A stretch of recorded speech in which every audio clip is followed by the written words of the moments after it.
Commander Valkros walked slowly across the metal floor of his ship's command center, his eyes fixed on the glowing screen in front of him. The bridge of the Dominion warship Eternal Conquest hummed with quiet energy as his crew worked at their stations. On the main display, a small blue planet rotated peacefully in the darkness of space.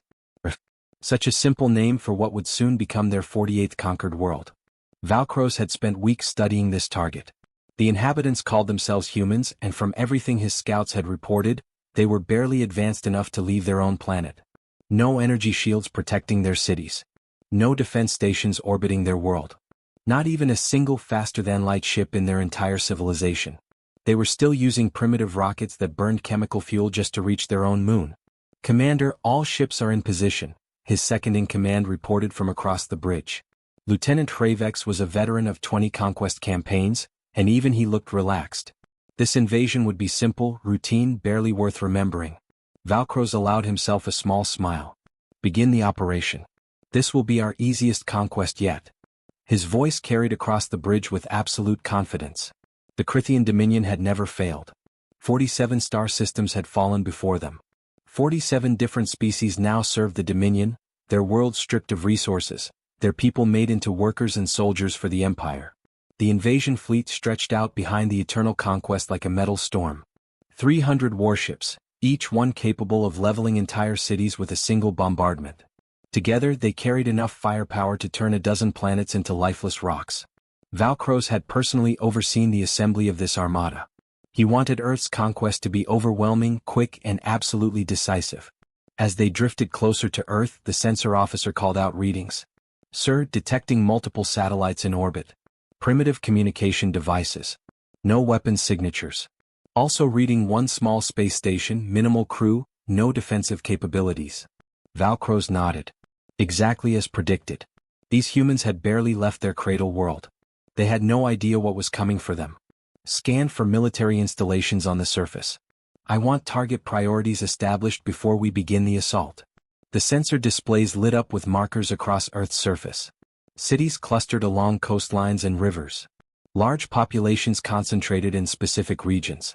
Military bases scattered across the continents, but nothing that would pose a real threat to Dominion forces. Their weapons were laughably primitive by galactic standards. "Deploy the first wave," Valkros commanded, his voice steady and calm. "Standard pacification protocols. Strike the major population centers simultaneously. 50 ships should be more than sufficient." Across the fleet, assault ships broke formation and accelerated toward Earth's atmosphere. Their hulls began to glow as they hit the outer layers of air. These ships were designed for exactly this purpose, dropping from orbit to deliver troops and establish control over enemy territory. Each one carried 300 soldiers and enough heavy weapons to flatten a city block in minutes. The first wave split up as they descended, each ship heading toward a different target. Beijing, New York, London, Tokyo, Moscow, Los Angeles, all the major human cities would be hit at the same moment. The humans would wake up to find alien warships hovering over their homes, and by the time they organized any response, the battle would already be over. Valkros watched the tactical display as 50 green dots descended toward the planet. Everything was proceeding perfectly. His crew worked quietly, efficiently, following procedures they had practiced 100 times before. This was just another day, another world, another victory for the Dominion. The first assault ships entered the lower atmosphere. Their sensors should have been sending back detailed scans of the cities below. Their communication arrays should have been coordinating with each other and the command ship. But then, one by one, the green dots on Valkros's display started blinking. "Sir, we are experiencing some communication disruption with the first wave," reported the communications officer. His voice held just a hint of concern. "Expected," Valkros said, waving his hand dismissively. "Earth's atmosphere contains unusual amounts of water vapor and electromagnetic interference. The signal will clear once they reach the surface and establish ground-based relays."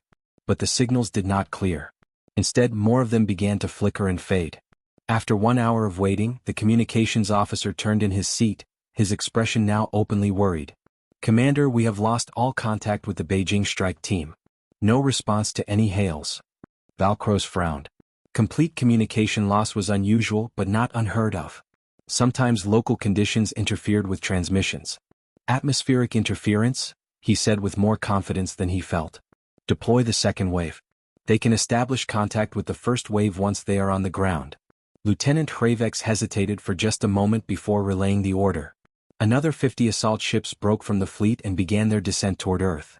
This time, Valkros watched the display more carefully, his eyes tracking each green dot as it fell toward the planet's surface.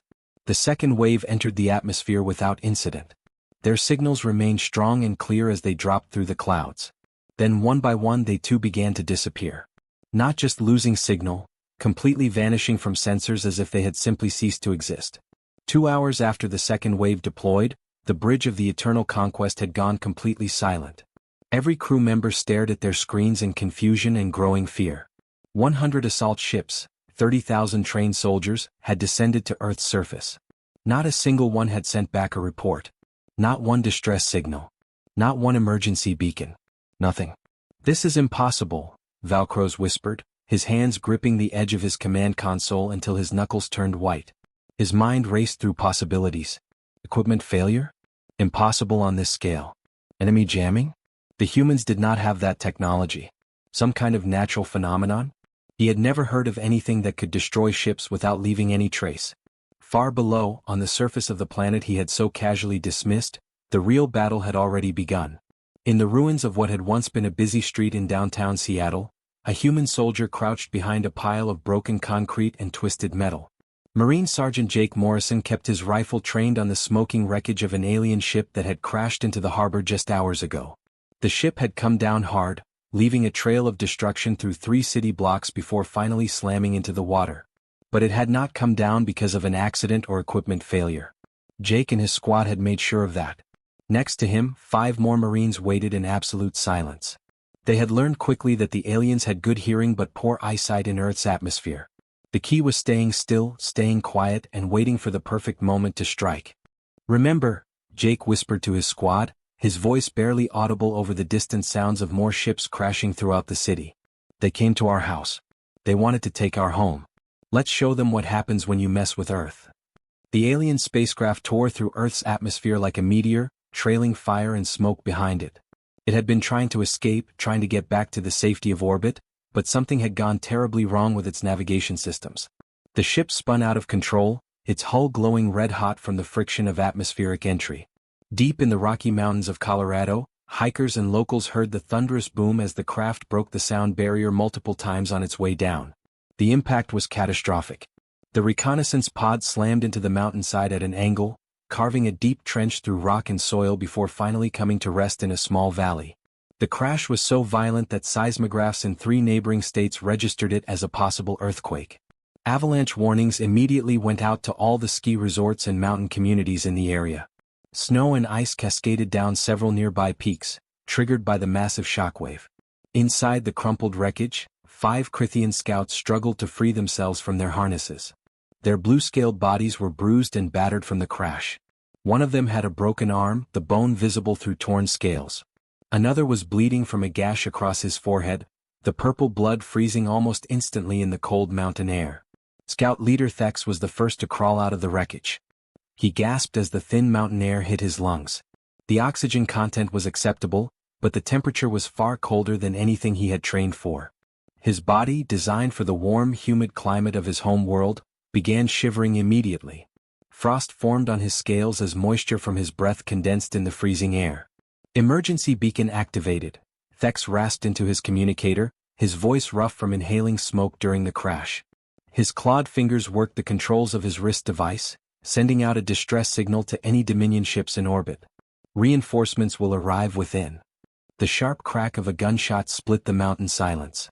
Thex felt something hot was past his head, and then the scanning device in his hands simply exploded. Pieces of alien technology scattered across the snow, sparking and smoking. Thex stood frozen, unable to process what had just happened. Someone had shot his equipment from a considerable distance with remarkable accuracy. "Don't move," a human voice shouted from somewhere in the treeline. The words came through Thex's translator, but the tone needed no translation. It was the voice of someone who would absolutely pull the trigger if provoked. National Guard Captain Helen Chin emerged from behind a cluster of pine trees, her rifle raised and aimed directly at Thex's center mass. Behind her, 6 more soldiers materialized from the forest, spreading out in a tactical formation that Thex immediately recognized as professional and dangerous. Each human had a weapon trained on a different alien. There would be no escape. The Crithians slowly raised their clawed hands in what they hoped was a universal gesture of surrender. Thex felt confusion mixing with his fear. According to all their intelligence reports, humans were supposed to be soft creatures. Weak, easily frightened. The kind of species that would run at the first sight of a superior alien race. These humans were not running. They were advancing, weapons steady, eyes cold and calculating. "Secure them," Helen ordered, her voice calm and professional. "Billy, get those restraints on them. But be careful. We don't know what these things can do yet." Private Billy Walsh moved forward cautiously, pulling titanium-reinforced zip ties from his tactical vest. He had handled plenty of dangerous situations before. Drunk and violent arrestees during his time as a police officer, armed suspects during drug raids, even a few genuinely crazy people who seemed to feel no pain. But this was his first time restraining an actual alien from another world. As Billy reached for Thex's wrists, the alien scout made a decision that would prove to be a terrible mistake. His warrior training kicked in, overriding his better judgment. Thex jerked his arm away and lashed out with his claws, aiming for the human's throat. It was a killing blow, one that would have torn open the jugular vein of any creature on his home world. The claws raked across Billy's tactical vest with a screech of metal on Kevlar. They left 3 shallow scratches on the reinforced fabric but did not penetrate. Billy felt the impact, felt the alien's strength behind the blow, and was distinctly unimpressed. Billy didn't waste time thinking. He didn't hesitate or back away. His training took over instantly. He drove his knee hard into Thex's midsection, right where his intelligence briefing had indicated the alien's breathing organs were located. The air exploded out of Thex's lungs in a wheezing gasp. Before the alien could recover, Billy grabbed him by his scaled arm and swept his legs out from under him. Thex hit the snow hard, the impact driving what little air remained from his lungs. Billy was on top of him in an instant, one knee pressing down on the alien's back, hands expertly securing the zip ties around Thex's wrists. The entire takedown had taken less than 5 seconds. "Ha," Billy said, breathing only slightly harder than normal. He looked down at the restrained alien beneath him. Expected more from an alien invasion, honestly. These things go down easier than some of the drunks I used to arrest on Saturday nights. Thex lay face down in the snow, his warrior's pride completely shattered. The cold seeped into his scales, making his whole body ache. But the physical discomfort was nothing compared to the psychological shock of what had just happened. He had just tried to kill a human with his claws, weapons that had served Crithian warriors for thousands of years, and the human had barely even noticed. As the other scouts were similarly restrained, Thex's mind began working through the implications. These humans had evolved on this planet. This freezing, oxygen-poor, gravity-heavy death world. The thin air that left him gasping? They breathed it without effort. The cold that made his scales ache? They barely seemed to notice it. The gravity that made his movements slow and clumsy? They moved through it like it was nothing. He watched the humans as they efficiently secured his team. Their movements were precise, practiced, deadly. These were not the soft, weak creatures the Dominion scouts had described. These were apex predators, and Thex could see it now in every detail. The way they constantly scanned their surroundings. The way they moved to cover each other. The cold calculation in their eyes as they assessed threats. Helen's radio crackled to life. "Captain Chin, this is Command. What's your status?" "Command, we have 5 aliens secured and ready for transport," Helen replied. She looked down at the restrained scouts with something that might have been satisfaction. They tried to resist. Didn't go well for them. "Copy that, Captain. Higher-ups want these extraterrestrials alive for interrogation. We're getting reports from all over the country. These things can't handle Earth's gravity properly. Their equipment keeps failing in our atmosphere. And apparently..." The voice on the radio paused and Helen could hear the smile in it. "They really can't handle angry humans." Helen smiled grimly as she looked at the 5 shivering, defeated aliens. "Copy that, Command. Tell the brass we've got 5 gift-wrapped invaders ready for pickup. And tell them these aliens made a big mistake. They thought we'd be easy prey." A military helicopter appeared over the ridge, its rotors chopping through the thin mountain air. As the soldiers loaded Thex and his team onto the aircraft, the scout leader had one final, terrible realization. The Dominion had made a catastrophic error in judgment. They had sent hunters to conquer what they thought was prey. But humans were not prey. Humans were predators who had spent millions of years surviving on a planet that constantly tried to kill them. The Dominion had not invaded a weak species. They had invaded a world full of battle-hardened survivors who were very, very angry about unwanted visitors. Major David Park stood in what used to be a maintenance room deep beneath the streets of Manhattan. The New York City subway system had become the nerve center for the entire defense operation. Cables snaked across the floor, connecting computers and communication equipment that had been hastily installed when the invasion began. The walls were covered with maps, tactical displays, and photographs of alien positions throughout the city. The air smelled of coffee, sweat, and the particular odor of people who had been working without sleep for days. David leaned over a table covered with a detailed map of Central Park, his eyes bloodshot from exhaustion but still sharp with focus. Red markers indicated where the Crithian forces had set up their forward base. Blue markers showed where human forces were positioned. The pattern told a story that would have been clear to any military historian. The aliens were about to have a very bad day. "Give me a status report," David said, his voice hoarse but commanding. Around him, a dozen men and women worked at various stations, coordinating the defense of one of the largest cities on Earth. Lieutenant Kevin Rodriguez looked up from his computer screen, a grim smile on his face. "Sir, the aliens landed in Central Park about 6 hours ago. Set themselves up right in the open like they were on a parade ground back home. They established a perimeter, set up their equipment in neat rows, and basically announced their presence to the entire city." David shook his head in disbelief. "And then?" "Then we hit them from every direction at once," Kevin continued, pulling up video feeds on the main screen. "Snipers in every building within a 2-block radius. The aliens had no idea where the fire was coming from. They tried to return fire but they couldn't see our people. We were shooting from inside buildings, from rooftops, from windows. Every time they pointed their weapons at one location, bullets came from 3 other directions." The tactical display showed the results. What had been a confident alien deployment was now a chaotic mess.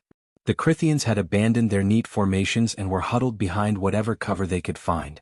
Their casualties were mounting by the hour. David nodded slowly, studying the display. The pattern was becoming clear.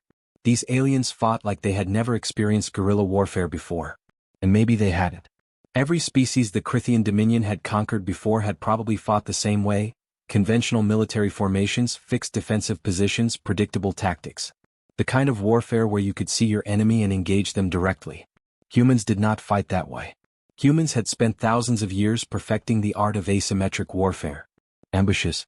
Hit-and-run attacks. Using the terrain and environment to their advantage. Fighting dirty when necessary because survival mattered more than honor. The reports coming in from around the world told the same story, repeated in dozens of different cities with local variations. In Chicago, a factory worker named Joe Martinez had organized his entire neighborhood into a resistance cell within hours of the invasion. Joe had spent 20 years working in manufacturing, and he understood how things were put together, and more importantly, how to take them apart. When a Crithian patrol came through his suburban street, they found what looked like a normal American neighborhood. Quiet houses. Empty streets. Nothing suspicious. The patrol never saw the garden hoses that Joe and his neighbors had modified, filling them with gasoline and rigging them with improvised detonators. They never noticed the homemade explosives hidden in mailboxes and trash cans. By the time they realized something was wrong, the entire street erupted in fire. The Crithian patrol was wiped out in less than 2 minutes. Joe and his neighbors disappeared into their homes before alien reinforcements could arrive. Across the Atlantic in London, a delivery driver named Colin Wright was using his intimate knowledge of the city to make life hell for the occupying forces. Colin had spent 15 years driving through London's streets, and he knew every shortcut, every alley, every underground passage that connected different parts of the city. The old Victorian-era tunnels that most people had forgotten about became Colin's personal highway system. Alien patrols would report movement in one neighborhood. By the time they arrived, Colin and his small team would already be gone, having used the underground tunnels to emerge somewhere completely different. They would strike at supply convoys, destroy communication equipment, and vanish like ghosts. The aliens started calling Colin's team the Shadows, because they could never catch them or predict where they would appear next.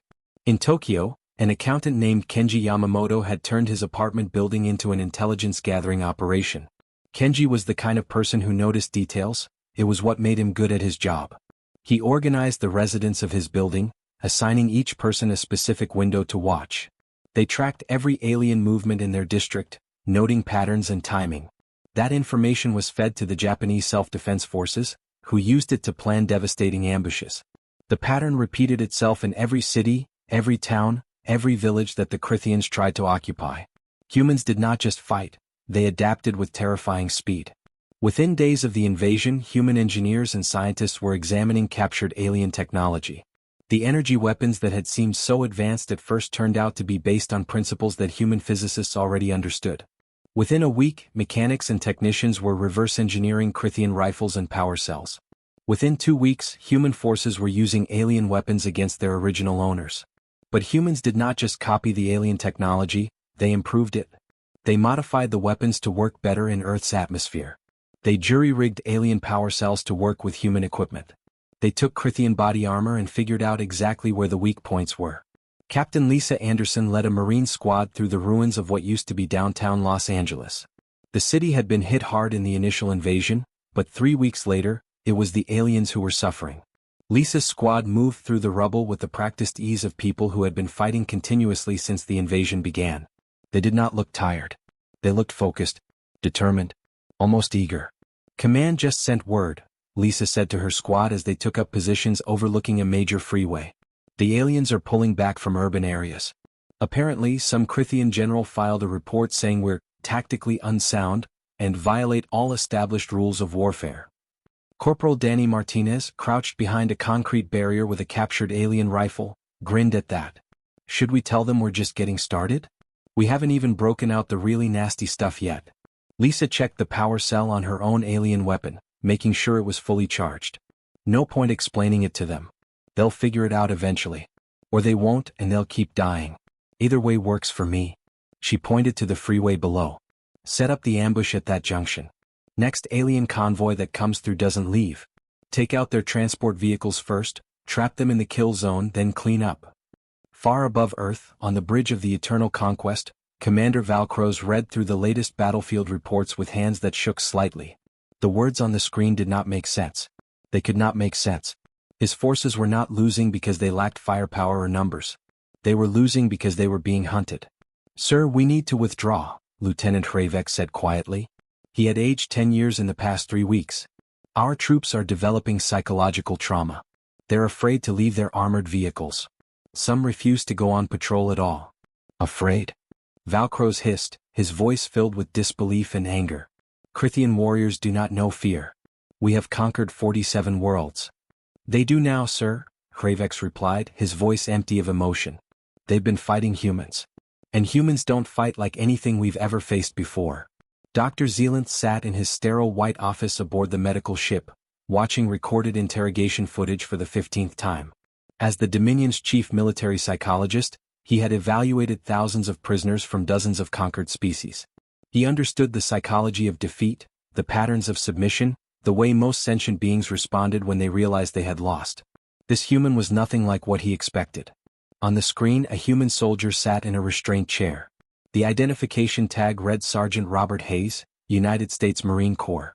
His hands were secured, his ankles locked to the chair legs, but his posture was relaxed, almost casual. No signs of fear. No trembling. No desperate glances at the door. The human looked like he was sitting in a coffee shop waiting for his order, not a prisoner facing interrogation by an alien species. Zealanth had reviewed the psychological profile 3 times already. Every metric was wrong. Heart rate, slightly elevated but stable. Stress hormones, present but not at panic levels. Facial expressions, calm, alert, occasionally amused. This was not how defeated enemies were supposed to behave. Zealanth activated the translator and spoke carefully. "You understand that you are defeated? Your primitive world cannot possibly stand against the power of the Krithian Dominion. We have conquered 47 star systems. Resistance is futile." The human actually laughed. It was not a nervous laugh or a bitter one. It sounded genuine, like Zealanth had just told a joke. Bobby leaned back in his chair as much as the restraints would allow. "Doc, let me explain something to you. We humans spent the last 10,000 years fighting each other. We've had wars so brutal, so horrific, that we actually had to invent rules to try to make them less terrible. The Geneva Conventions, laws of war, rules of engagement, we created all that because we scared ourselves with what we were capable of doing to each other." Zealanth felt a chill run down his spine. The translator had to be malfunctioning. "You created rules to limit your own violence?" "Yeah, and here's the thing, we still broke those rules when we thought we had to," Bobby continued, his voice matter-of-fact. "You think you scare us? We've faced poison gas, nuclear weapons, firebombing, concentration camps, and we did most of that to ourselves. You're just the latest thing trying to kill us, and honestly, you're not even in the top 10 scariest things we've dealt with. Your species will be enslaved or eliminated, Zealand stated, trying to reassert control of the interrogation. These are the only outcomes. Bobby's expression did not change. Yeah, we've heard that threat before. From each other, mostly. The Nazis said it. The Mongols said it. Lots of empires throughout history thought they'd conquered us. You know where they are now. He paused for effect. History books. See, the thing about humans is we don't quit. Ever. You can kill us, sure. But you can't make us stop fighting. And here's the really fun part for you, the more you hurt us, the meaner we get. Zealand turned off the recording and pulled up the psychological profiles of other captured humans. 18 prisoners total from different countries and military branches. He compared their profiles against the standard baseline for conquered species. Every single metric was abnormal. Stress tolerance, off the charts. These humans had been captured, held in alien ships, interrogated by creatures from another world, and they showed stress levels comparable to someone taking a difficult exam. Adaptation to trauma, impossibly rapid. Acceptance of defeat, completely absent. Every single human prisoner still believed their species would win. Not hoped. Believed. Meanwhile, in the medical bay 3 decks below, Krithian soldiers were falling apart. Zealand had reviewed dozens of cases in the past week alone. Combat fatigue. Anxiety disorders. Inability to sleep. Severe stress reactions. Soldiers who had served successfully in multiple conquest campaigns were now unable to function. One soldier kept insisting that humans could see in the dark. Another refused to eat, convinced that any human nearby could be a lethal threat. A third had stopped speaking entirely after his patrol was ambushed in what appeared to be an empty building. The humans had been hiding in the walls, in the ceiling, under the floors. They had attacked from every direction at once and then vanished. The Krithians had evolved on a peaceful world with minimal predators. Their conflicts had always been ritualized, brief, with clear rules about combat. The concept of guerrilla warfare, of fighting dirty, of sacrificing individual lives for strategic advantage, these ideas were foreign to their psychology. Humans were the exact opposite. They had evolved as persistence hunters on a planet filled with creatures bigger, stronger, and faster than they were. Early humans had survived not through strength but through endurance, intelligence, and the ability to work together. They had learned to track prey for days until it collapsed from exhaustion. They had learned to use tools, set traps, coordinate ambushes. They had spent millions of years learning how to kill things that should have been able to kill them. Outside Denver, Colorado, Lieutenant Angela Torres moved through the darkness with her team. It was 2 in the morning, moonless, with thick cloud cover blocking what little starlight might have been visible. For humans it was perfect hunting weather. "Remember what we practiced," Angela whispered to her squad. "The aliens have technological night vision. It's good, but it has limitations. They depend on it completely. We grew up hunting deer and rabbits in woods just like these with nothing but our eyes and patience. Stay low. Move slow. Make no sound." Her team consisted of 8 people. 2 were former Army Rangers. 3 were local hunters who knew these mountains like their own homes. 2 were teenagers from a nearby town who had grown up camping and hiking. 1 was a 50-year-old forest ranger who had spent 30 years tracking wildlife. They approached the Krithian supply depot from downwind. The aliens had set up in a small valley, probably thinking the terrain would protect them. They had posted sentries, but those sentries were looking outward, expecting threats to come from obvious directions. Angela's team came from above, moving down the steep hillside with the practiced silence of experienced hunters. They had covered their faces with mud to eliminate shine. They wore dark clothes that blended with the shadows. Every movement was deliberate, controlled, nearly invisible. The raid took exactly 12 minutes.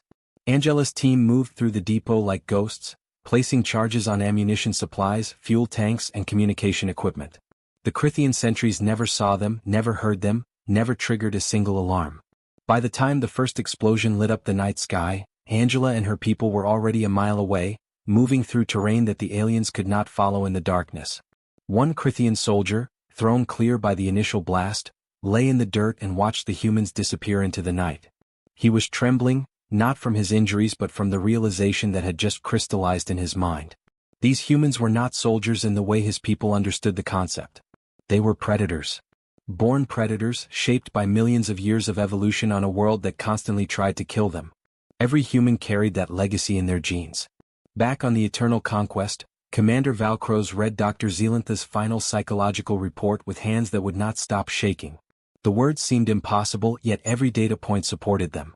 The report concluded, "Recommendation for immediate withdrawal from Earth. Human psychology is fundamentally incompatible with occupation. They possess a psychological trait they call spite. The willingness to accept tremendous personal loss purely for the satisfaction of harming an enemy. Standard intimidation does not work on them. Standard tactics do not work on them. They will never surrender. They will never stop fighting. They will gladly sacrifice their own lives if it means killing one of us." Valkros pulled up the casualty reports. 60% losses in just 3 months of occupation. More soldiers dead than in the previous 5 conquests combined. His remaining forces refused to patrol on foot. Some had stopped eating, paralyzed by the knowledge that any human, soldier, civilian, even children, might represent a lethal threat. "Prepare the fleet for full evacuation," Valkros said quietly to Lieutenant Hravex. "Get everyone off that cursed planet. We're leaving Earth." Commander Valkros stood alone on the observation deck of his flagship, staring at the blue planet growing smaller in the distance. The word had become synonymous with failure, humiliation, and death in his mind. Around him, the bridge crew worked in silence, their movements mechanical and defeated. This was the first retreat in Dominion history. 500 years of conquest, 47 subjugated worlds, and not once had they been forced to withdraw. Until now. The evacuation had been chaos. Crithian soldiers abandoning their posts, scrambling to reach the evacuation points. Supply depots left behind with all their equipment intact. Wounded soldiers carried by their comrades through streets filled with watching humans who could have shot them but chose not to. The shame of it burned in Valkros's chest like acid. "Sir, we have a serious problem," Lieutenant Hravex's voice cut through Valkros's thoughts. The lieutenant's tone carried an edge of panic that Valkros had never heard before. Valkros turned from the viewport, his body moving with the exhaustion of someone who had not slept properly in weeks. "What now?" "The humans have captured or destroyed 70% of our faster-than-light capable vessels," Hravex said, his voice barely above a whisper. "They didn't attack randomly. They specifically targeted every ship with FTL drives." The words took a moment to register in Valkros's tired mind. When they did, he felt his blood turn to ice. "What did you say?" "They knew, sir. Somehow they identified which of our ships could travel faster than light and systematically destroyed or captured them. It's as if they understood our technology from the beginning. As if they had been studying us the entire time, waiting for the perfect moment to cripple our ability to leave." Valkros gripped the edge of the console to steady himself. The implications were staggering. The humans had not just fought back, they had strategically planned to trap the Dominion fleet. They had fought defensively while simultaneously preparing to cut off any escape route. The level of tactical sophistication required for such planning suggested these humans were far more dangerous than anyone had imagined. "Sir, incoming transmission," the communications officer announced. "The humans are hailing us. All frequencies. They want to make sure everyone hears this." "Put it on screen," Valkros said, his voice hollow. The main view screen flickered to life, and Valkros found himself looking at 3 human military officers. The woman in the center wore an army uniform covered in medals and insignia that suggested high rank. Her expression was calm, professional, and absolutely unyielding. Beside her stood 2 men in different uniforms. One Navy, one Marine Corps, if Valkros remembered the human military structure correctly. "Commander Valkros," the woman said, her voice steady and clear through the translator. "I am General Patricia Moore, United States Army. This is Admiral William Drake and General Thomas Wright. We're broadcasting this message on all frequencies to ensure there is no misunderstanding about what comes next." Valkros said nothing, waiting. His pride wanted him to make demands, to threaten, to act like a Dominion commander should. But he had learned enough about humans in the past 3 months to know that posturing would accomplish nothing. "You have 2 choices," Patricia continued. "Choice 1, surrender immediately. Allow us to process your remaining forces according to what we call the Geneva Conventions. You'll be treated humanely, given medical care, and eventually allowed to return home with a message for your leaders." "Geneva Conventions?" Valkros asked, the translator struggling with the unfamiliar term. "What is this?" Admiral Drake leaned forward slightly. "The Geneva Conventions are rules we created to limit our own savagery in warfare. They're regulations we developed because we frightened ourselves with what we were capable of doing to each other. They ensure prisoners are treated with basic dignity, that the wounded receive medical care, that certain weapons and tactics are forbidden. Valkros felt his legs go weak. These creatures had been so brutal to their own species that they needed to create international laws to prevent themselves from crossing certain lines? And yet, they still managed to defeat a galactic invasion force? Your second choice, General Wright said, his voice harder than the others, is to refuse. To try to fight your way out of this system. To attempt some heroic last stand. He paused, letting the words hang in the air. If you choose that option, we will hunt down every single one of your ships. We will show you what humans are capable of when we stop holding back. And when we're finished, we will track your faster-than-light signatures back to your home worlds and bring the war to you. Patricia Moore raised her hand, forestalling any response from Valkros. Here's what's going to happen, Commander. You will leave behind designated vessels for your survivors. We'll allow them to return home, slowly with escorts, to deliver a message to your Dominion. That message is simple: Earth is off limits. Humanity is now part of the galactic community whether you like it or not. Any future aggression will be met with overwhelming force. And if we refuse these terms? Valkros heard himself ask, though he already knew he would accept. He had no choice. Patricia smiled, but there was no warmth in it. It was the smile of a predator that had cornered its prey and was offering one final chance to surrender. Then we come to your world, Commander. We reverse engineer the rest of your technology, build our own fleet, and we hunt you across the stars. And trust me when I say this, you don't want to fight humans on offense. Everything you've seen so far has been us defending our home. We're much, much worse when we're angry and have time to prepare. The transmission ended, leaving Valkros staring at a blank screen. The bridge was completely silent. Every crew member had heard the exchange. They all understood what it meant. Prepare to comply with their terms, Valkros said quietly. We're going home. 3 months later, Valkros stood before the Dominion Council in the Great Chamber on the capital world. The room was vast, with high ceilings and walls covered in murals depicting the Dominion's greatest victories. Representatives from a dozen species sat in tiers around the central floor, all of them staring at Valkros with expressions ranging from disbelief to contempt. High Chancellor Grexus, a massive reptilian creature who had led the Dominion for 60 years, leaned forward on his throne. Let me understand this correctly, Commander. You expect us to believe that one primitive planet, a species that has not even achieved faster-than-light travel, defeated our entire invasion force? Yes, Chancellor, Valkros replied, his voice steady despite the shame burning in his chest. I strongly recommend we accept their offer of peaceful contact and never, under any circumstances, attempt military action against Earth again. The chamber erupted in angry voices. Council members shouted over each other, demanding explanations, calling Valkros a coward, suggesting he be stripped of rank and imprisoned for incompetence. Ridiculous. Grexus roared, his voice cutting through the chaos. We'll send a second fleet, twice the size of the first. We'll place it under the command of War Master Drexith, our most decorated warrior. The humans got lucky once. They won't be lucky twice. Valkros felt something inside him break. The respect for authority, the deference to rank, the careful protocol that had governed his entire military career, all of it shattered in that moment. He stepped forward, interrupting the High Chancellor in a breach of protocol that would normally result in immediate arrest. Then you'll doom them all, Valkros said, his voice rising. You don't understand what we faced on that planet. Humans don't just fight to win. They fight because something deep in their genetic code makes them good at it, makes them almost enjoy it. They weaponize everything, their environment, their technology, even their own bodies. They never surrender, never accept defeat. And they're intelligent enough to reverse engineer our technology within weeks. One world cannot stand against the might of the Dominion, Grexus shouted. One world already did, Valkros shot back. I watched it happen. I watched my soldiers break psychologically from fighting an enemy that refuses to fight fair. I watched humans turn their cities into traps, their civilians into intelligence networks, their very planet into a weapon against us. Send your second fleet if you want. Send 10 fleets. It won't matter. You'll just be feeding more soldiers into a meat grinder. The council dismissed his warnings. They stripped him of his rank, placed him under house arrest, and began planning the second invasion fleet. 3 times larger than the first. Better equipped. Led by War Master Drexith, who had personally conquered 12 worlds and never suffered a defeat. The fleet launched with great ceremony, with speeches about Dominion pride and the need to avenge their honor. Valkros watched the broadcast from his confinement, his heart heavy with the knowledge of what was about to happen. The second invasion fleet entered Earth's solar system 6 weeks later. Their last transmission was received 48 hours after that, a garbled distress signal that cut off mid-sentence. The fleet never returned.